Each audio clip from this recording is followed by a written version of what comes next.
আসসালামু আলাইকুম, কি অবস্থা সবার? This is Oppo A38।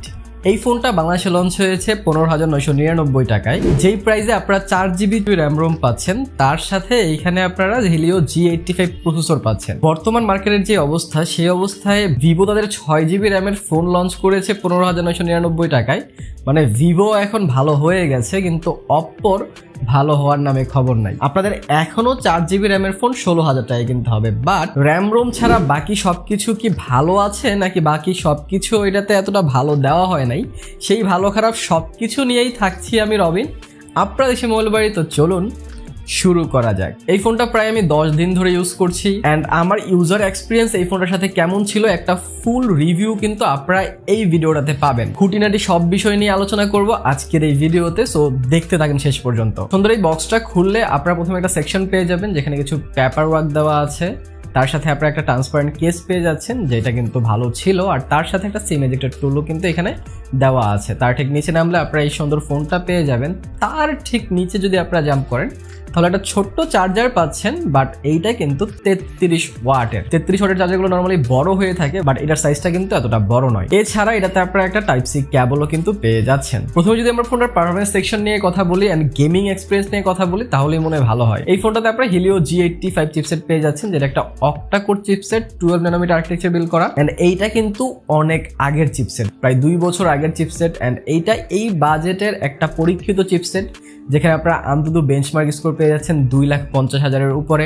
And এইটা দিয়ে বেসিক যে গেমগুলো আছে সেগুলো কিন্তু ইজিলি চলে যায়, কোনো প্রকার প্রবলেম আপনাদের পড়তে হবে না। এই বাজেট অনুযায়ী এটার পারফরমেন্স কিন্তু মোটামুটি ছিল। অনেক ভালো সেটা বলবো না, কারণ এই বাজেটে হিলিও G99ও মার্কেটে অ্যাভেলেবেল। সো G99 এর মতো তো এটা এত ভালো পারফর্ম করতে পারবে না, বাট বাজেট অনুযায়ী অপ্পো ভিভো যেরকম পারফরমেন্স অফার করে সেক্ষেত্রে এটা ঠিক আছে। এটা আমি সাবওয়ে সার্ফাস খেলেছি, অনেকক্ষণ খেলেছি, ওটা মোটামুটি ভালো খেলা যাচ্ছিল। এটাতে আমরা ই ফুটবল খেলেছি, আপনারা অনেকেই ই ফুটবলের কথা বলেন। ই ফুটবল এই ফোনটাতে কিন্তু খুব ভালো খেলা যাচ্ছিল, কোনো ল্যাগ বা ফ্রেম ড্রপ কিন্তু আমি পাই না। ইভেন এটাতে আপনারা ফ্রি ফায়ার পাবজিও কিন্তু খেলতে পারবেন। সো পারফরমেন্সের দিক থেকে এই ফোনটাকে আমি একটা ডিসেন্ট কাতারেই রাখবো।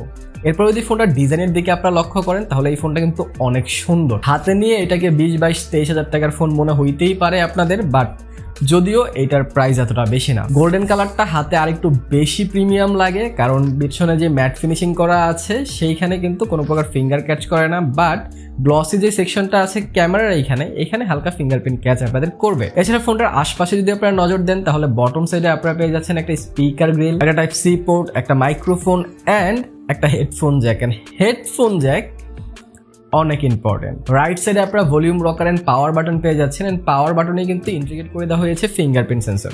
এন্ড ফিঙ্গারপ্রিন্ট সেন্সরের স্পিডটা কিন্তু মোটামুটি ভালো ফাস্ট ছিল। এই বাজেটে যেরকম ফাস্ট আমরা আশা করি, এটা কিন্তু সেরকমটাই দিচ্ছিল। টাচ করার সাথে সাথে আনলক হয়ে যাচ্ছিল, আর অ্যাকুরেটও অনেক, একবারও মিসম্যাচ কিন্তু হয় নাই। লেফট সাইডের পর একটা কমপ্লিট সিম ট্রে পেয়ে যাচ্ছেন, যেখানে সিম কার্ডের পাশাপাশি একটা মেমোরি কার্ডও ইউজ করতে পারবেন। আর টপ সাইড পুরোটা ক্লিন পাচ্ছেন। এইখানে একটা সেকেন্ডারি নয়েজ ক্যান্সেলেশন মাইক দিলে আমি খুশি হতাম। কিন্তু বটম ফায়ারিং স্পিকারটাতে আমি কিন্তু অনেক ইমপ্রেসড। এইটা ভাই অনেক ভালো সাউন্ড প্রডিউস করে। এখানে একটা অপশন আছে, আপনারা 100% নর্মালি তো ভলিউম বাড়াইতেই পারবেন, তার সাথে আপনারা সাউন্ডটাকে বুস্ট করে 300% পর্যন্ত নিয়ে যেতে পারবেন। তখন কিন্তু সাউন্ডটা অনেক লাউড হয়ে যায়। যদিও ডিস্টরশন খেয়াল করেছি, বাট লাউড কিন্তু অনেক হয়ে যায়। আপনারা দেখতে পাচ্ছেন প্রায় 90 ডিবির আশেপাশে কিন্তু এটার সাউন্ডটা স্কোর করছিল। সো সাউন্ড কোয়ালিটি নিয়ে আপনাদের কারো কোনো টেনশন থাকার কথা নয়। এছাড়া ফোনটাতে জাইরো সাপোর্টেড। যারা গেম খেলতে যাচ্ছেন জাইরো দিয়ে, free fire, call of duty, PUBG মোবাইলে, তারা কিন্তু ইজিলি এটা করতে পারবেন। খুব ভালো জাইরো কিন্তু এটাতে সাপোর্ট করে। এখানে কম্পাসও রয়েছে। কম্পাস অনেক ফোনেই দেখা যায় না এই বাজেটে, কিন্তু অপ্পো দিয়েছে, তাদেরকে অবশ্যই একটা ধন্যবাদ দেওয়া যায়। তাছাড়া ফোনটার ইউআই এন্ড ওএস নিয়ে যদি কথা বলি, তাহলে এখানে আপনারা অ্যান্ড্রয়েড 13 পেয়ে যাচ্ছেন out of the box. And তার সাথে কালার ওএস 13.1ও কিন্তু এখানে রয়েছে। কালার ওএস অনেক মিনিমালিস্টিক অ্যান্ড অনেক বেশি অপটিমাইজ একটা ইউআই, যার কারণে এইটার ইউআইতে কোনো প্রকার প্রবলেম আমি পাই নাই। একদম স্মুথ রান করছিল। অ্যাপ ওপেনিং ক্লোজিং এর অ্যানিমেশনগুলো খুব সুন্দর ছিল। 90 হার্জ রিফ্রেশ রেট রয়েছে এটা ডিসপ্লেতে, যার কারণে এইটাতে যেই স্মুথনেসটা সেইটা এইটা আমি ফিল করেছি অ্যান্ড এটা 90 হার্টজ কিন্তু কনস্ট্যান্ট দেয়, সো 90 হার্টজ যেটা আছে এতটুকু শিওর থাকতে পারেন আপনারা, অ্যান্ড ওইটা আপনারা চেঞ্জ তো করে নিতে পারবেন নিজেদের ইচ্ছা মতো। এছাড়া যদি আমরা ডিসপ্লেতে আসি তাহলে এখানে 6.56 ইঞ্চির একটি HD প্লাস রেজুলেশনের IPS ডিসপ্লে পেয়ে যাচ্ছেন, যার PPI হচ্ছে 270।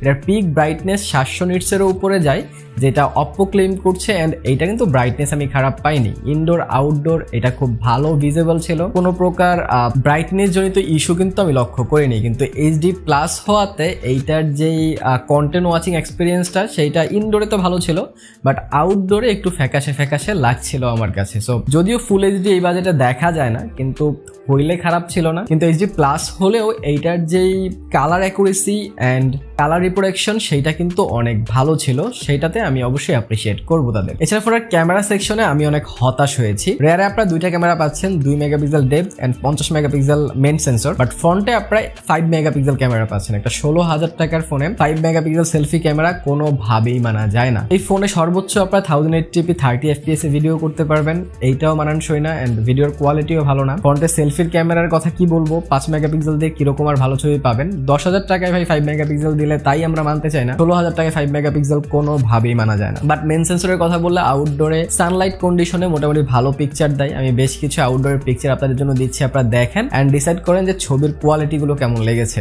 আমি ইনডোরেরও কিছু পিকচার দিয়ে দিচ্ছি, আপনারা দেখতে পারেন ইনডোরে এটার ক্যামেরার হালটা কেমন, আর সেলফি ক্যামেরার কথা কি আর বলবো, যে কয়েকটা দিয়েছি আপনারা দেখছেন অলরেডি। তাতে ফোনটাতে আপনারা 4GB র্যাম পেয়ে যাচ্ছেন। এইটা ভালো যে তারা 128GB রোম দিয়েছে, নাইলে এটাকে খুবই বাজেভাবে ধরা হইতো। 4-এর সাথে 4 এক্সটেন্ড করতে পারবেন, বাট সেইটার এতটা কাজ নাই। তো 4GB র্যাম 128GB রোম কিন্তু এই ফোনটাতে পাচ্ছেন।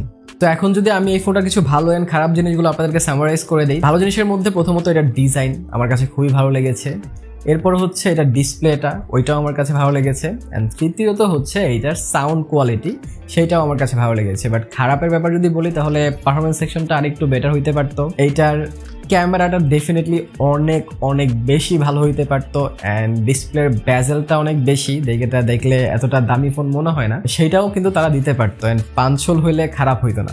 সো এই সব ভালো খারাপ নিয়েই এই ফোনটা 16,000 টাকায় আমি বলবো যে still Vivo Y17s maybe better হবে, কারণ 6GB র্যাম ওইখানে। তারপর একটা কম্প্যারিজন আসবে, সেটা দেখে আপনারা ডিসাইড করতে পারেন। সো এছাড়াও যদি আপনাদের মনে হয় যে আমার 16-17 মধ্যেই বাজেট, অ্যান্ড এই বাজেটে রিয়েলমির C53 কিন্তু অনেক বেটার একটা ফোন। ওইটার কিন্তু আমি ওয়াটার টেস্ট করেছি, ডাস্ট টেস্ট করেছি অ্যান্ড ড্রপ টেস্ট করেছি, একটা ক্রেজি ভিডিও ছিল, সেইটা দেখতে এইখানে ক্লিক করে দেখতে পারেন। ভালো থেকে শুরু থাকেন, ভিডিওটা ভালো লাইক কমেন্ট শেয়ার সাবস্ক্রাইব করে দিন। দেখা হবে পরের ভিডিওতে, টিল দেন আল্লাহ হাফেজ।